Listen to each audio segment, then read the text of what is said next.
নমস্কার, আমি গীতা দেবী। আর আজকের কথোপকথনে আমার সাথে তিনটি যে পরিচয়। আমার পরিচয় তো আমার কর্ম, আর কি বলি। তো সমাজ থেকে অনেক ধন্যবাদ যে আমার কর্মটাকে আশা করি মানুষের মধ্যে পৌঁছে দেওয়ার জন্য, ছড়িয়ে দেওয়ার জন্য যে তোমরা এই প্রতিষ্ঠাটা নিয়েছো, সেটাতে আমি খুব আনন্দিত। এই কর্ম ধরা শুরু করবো ধরা মানে একদম ছোটবেলা থেকে মানে আসলে ছোটবেলায় চেষ্টা করতাম, যখন আমাদের বাক্য রচনা, আমাদের ছোটবেলায় পড়াশোনায় থাকতো, তো সেই বাক্য রচনা গুলো একটু অন্যরকম ভাবে ক্লাসের অন্যান্য বাচ্চারা হয়তো সেই ভাবনাটা সচরাচর ভাবতে পারছে না, আমি খুঁজে খুঁজে দিচ্ছি কিংবা রচনার ক্ষেত্রে। তো একটু মতো স্কুলে আমাদের টিচার হয়তো পড়ে শোনালেন, দেখেছো সুন্দর একটা বর্ষার ঘটনা লিখেছে। তো এইগুলো আমাকে অনুপ্রাণিত করতো। আর আমার বাবা ভীষণ ভাবে লেখার মধ্যে ছিলেন, কবিতার সাথে ওতপ্রোতভাবে যুক্ত। তো বাবাও আমাকে কিছুটা সাহায্য করেছেন এই মানে কলম ধরার। প্রতিটি বাড়িতে একটা পরিবেশ আমাদের বাড়ি, কবিতাটা আমার বাবাই একমাত্র ছিলেন। তো আমি যেটা জানি, আমরা যেটা খবর পেয়েছি নিজের কবিতায় পাই। এই যে কবিতা লেখা সেভাবে বলতে গেলে সবার আগে যার নামটা আমার মনে পড়ে, একদম মনের ভিতরে, তিনি হচ্ছেন সুকান্ত ভট্টাচার্য।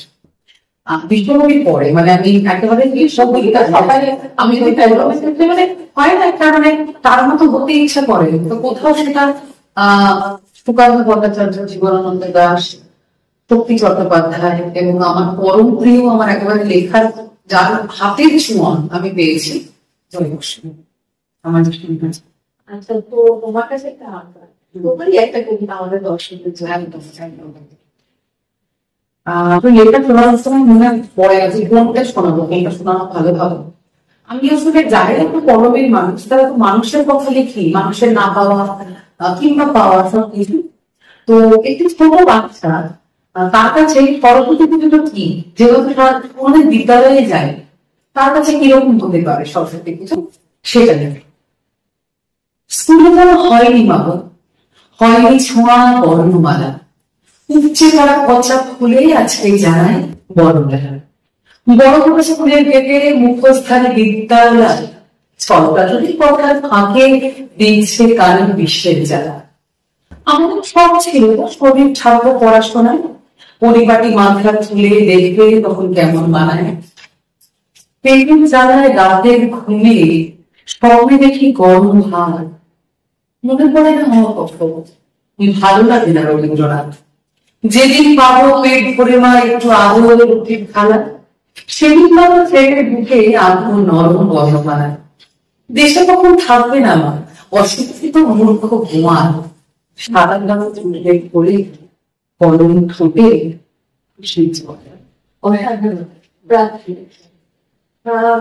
দিদি। আজ কিন্তু 24 বিরাট জন্মদিন, ভালো একটা দিন আমরা পেয়েছি আজকে তোমাকে। বিদ্রোহগুলো কিছু কলমে বিদ্রোহ থাকে অবশ্যই।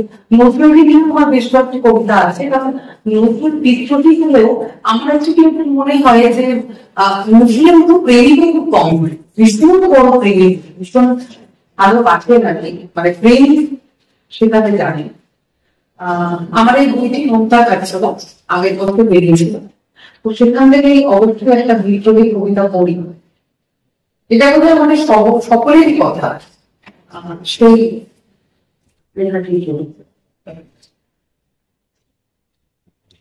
প্রথমে বলছি আমার দেখো, আমার দেখো দেখো আমার এই ছোট্ট আমি, সেদিন যখন পাড়ার কাকু দিকে ছিলেন আমি, হঠাৎ গানের সপাটে জ্বর বসেছিলেন বাবা। কাকু নাকি নিখোঁজ পড়া দুষ্ট লোকের খাওয়া, পরের জন্মদিনে বিভিন্ন রঙিন আদর করে বলেছিলেন এগো নতুন পাটা। সেদিন থেকে আমার বাড়ির ছেলের আসা পথ, গুমরানি চার বেলাতে কাটছে জীবন সদা। পাড়ায় শুধু রক্তে মাখা আমার মনে ছোট্ট শিশু মৃত্যু ফুলে থাকা। বাবা মার ভীত চোখে আমায় লুকিয়ে রাখে, শৈশবের কারখানাতে প্রশ্ন করবো কাকে, কিসের দোষ বলতে পারো?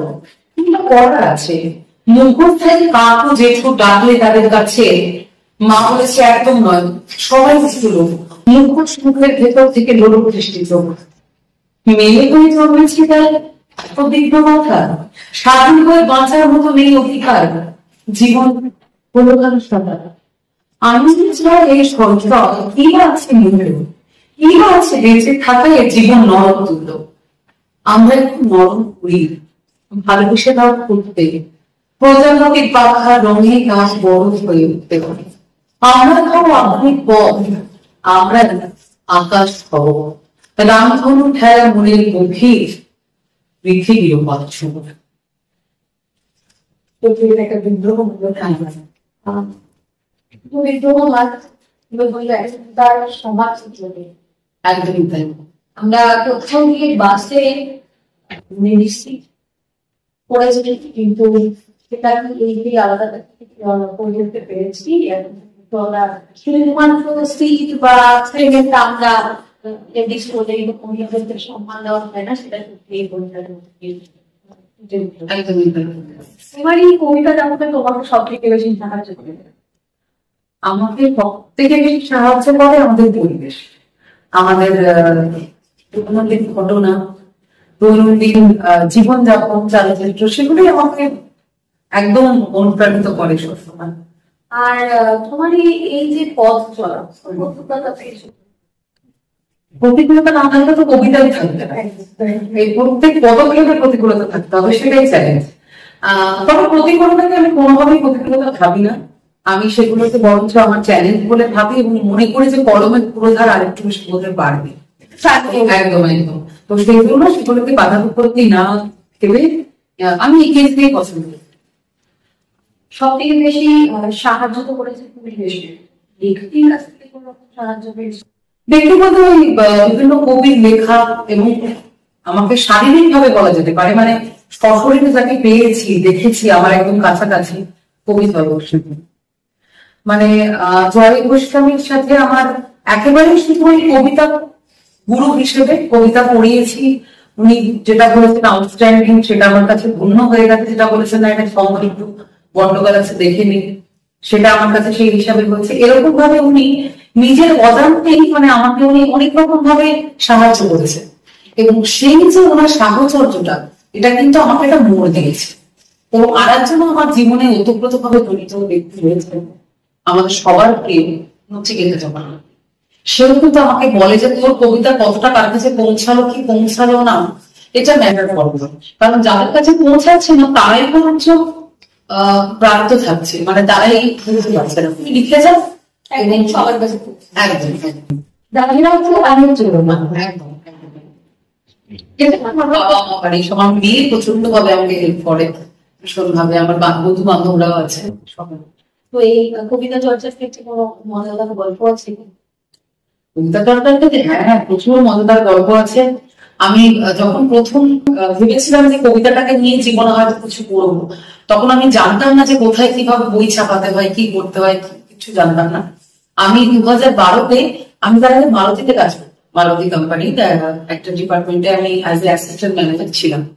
তো সেটা করতে করতে বুঝতে পারছিলাম যে না এটা আমার জায়গা নয়, মানে আমাকে একটু রবীন্দ্রনাথ চত্বরে থাকলে ভালো হয় কিংবা কলেজ স্ট্রিটে। তো সেটা যখন ঠিক করলাম তো হুট করেই চাকরি ছেড়ে দিলাম। চাকরি ছেড়ে দিয়ে এখন ঝাঁপিয়ে পড়লাম অভিযানে।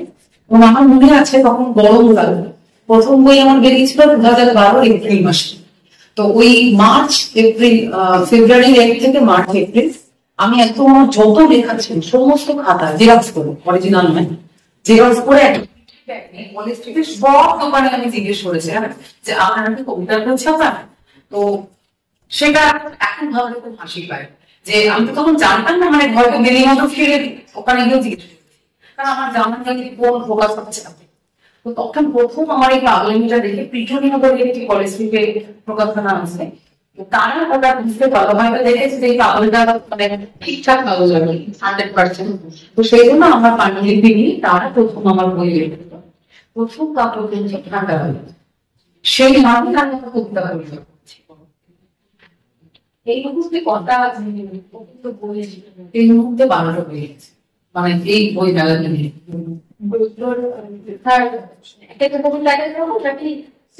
না, সিরিজ ওয়াইজ আমার কোনোটাই থাকে না, বরঞ্চ আমার একটা লাইন, একটা আমার কবিতার বই, সেটা হচ্ছে অবিকল আরেকটি পৃথিবী। সেটাতে আমি কিছু কিছু অনুভূতি একদম সিরিজ অনুযায়ী শুধু একটা বই এভাবে করেছি, আদারওয়াইজ সমস্ত বই বিভিন্ন ধরনের কবিতা।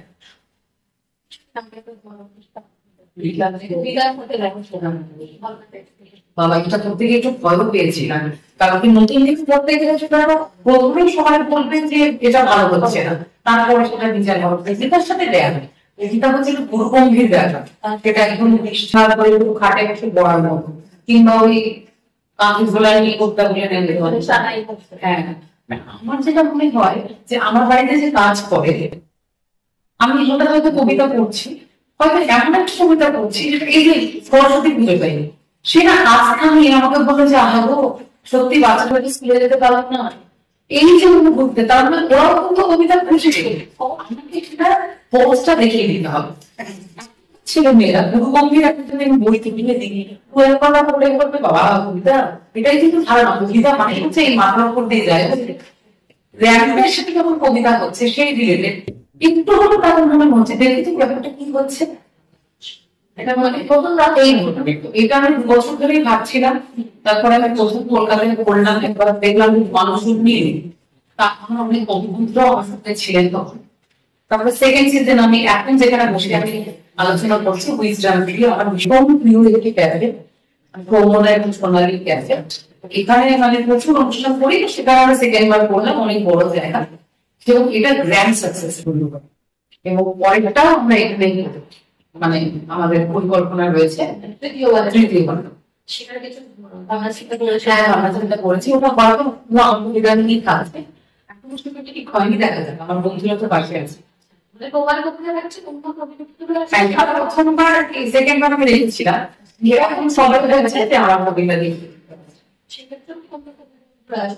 আসবে তো বটে, যারা দেখতে আসবে অ্যাপ্রিসিয়েট করবে, যেমন ছবি আমার দেখেছি কবিতা ছিল। আমরা চিন্তা করছি, আমার অনেকগুলোই প্ল্যানিং রয়েছে কবিতার সাথে, যেরকম কবিতা কিন্তু নাচ দিয়ে অনেকভাবে করেছি, অভিনয় করেছি, আমার কিছু কবিতা আছে দেখতে অভিনয় হলো, তো সেগুলোকে অভিনয় হয়েছে। চড়িবাকি বলে আমার একটা কবিতা আছে সেটাতে, আর নাচ নিয়ে বলছি। আর একটা আমার ইচ্ছা আছে লাইভ পেন্টিং এর সাথে, আস্তে আস্তে সবার কি প্ল্যানিং রয়েছে। আর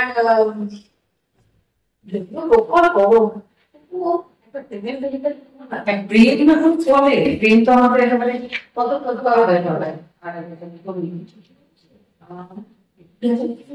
দেখে নি, দেখে বিক্ষিপ্ত হয়েছে কিন্তু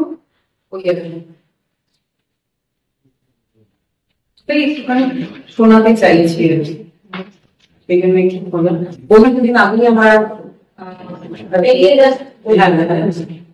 আচ্ছা এটাও শোনাতে পারি,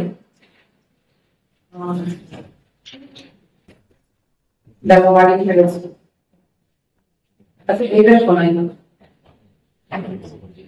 নতুন ভালোবাসা, ভালোবাসার মধ্যেখানে এতগুলো বাদ, বাদের মধ্যেখানে জন্ম, জন্মর মধ্যেখানে নতুন ভালোবাসা, তার ভেতর একটা ডানা ঝাপটার পাখি, ছিঁড়া ডানার পালক, পালকের ভেতর স্বপ্ন, স্বপ্নের মধ্যেখানে ছেলেবেলা, ছেলেবেলার মধ্যেখানে উড়ন্ত ঘুড়ি, ঘুড়ির ভেতর রাস্তায়, রাস্তার ভেতর কল্পনা, কল্পনার ভেতর সত্যি, সত্যের মধ্যেখানে আবার জীবন, জীবনের ভেতর নতুন ভালোবাসা, ভালোবাসার মধ্যেখানে একটা বাল্য, বাল্যের মধ্যেখানে নতুন ভালোবাসা। ভালোবাসা পৃথিবীর প্রতি পদক্ষেপে সম্পর্কিত একদম একে অপরের প্রতি। আর আবার একটা তোমাদেরকে অনেক ধন্যবাদ যে তোমরা আমাদের কথাগুলো কাছে পৌঁছে দিচ্ছ অনেক সমাজ বার্তার মাধ্যমে। আর সবাইকে বলবো সমাজ বার্তার সঙ্গে থাকুন, সমাজ বার্তার চ্যানেলটিকে দেখে সাবস্ক্রাইব করে তাদের সঙ্গে থাকুন, ওটা তাদের ডেলিভার হয়েছে সেগুলোতে আপনারা প্রতিদিন দেখুন, এবং এখানে ভীষণ ট্যালেন্টেড সবাই রয়েছে আর কি। তো সমাজ বার্তা আমার হচ্ছে প্রিয় কথা, 3 বছরের জন্মদিনে আমি আবারও তাদের শুভেচ্ছা। ছোট্ট লেখাকে আমি শেষ করবো। আমাদের বলে মোটামুটি শেষ করো। আমি এই কবিতাটা বারবার বলি কারণ আমি চাই যে আমাদের প্রত্যেকের মনটা না একটু আকাশের মতো হওয়া দরকার, একটু আকাশের জন্য দাঁড়িয়ে এতটুকু চাওয়া ছিল শুধু বৃষ্টি হলো তোমার নামে ছবি, ঝর্ণা পাহাড় তোমার নাম দেখে তোমার চোখে দেখি রাখবে, বললে যখন মেঘের বুকে বাঁচো, সকালে দেখছি জানলা খুলে তুমি তুমি আকাশ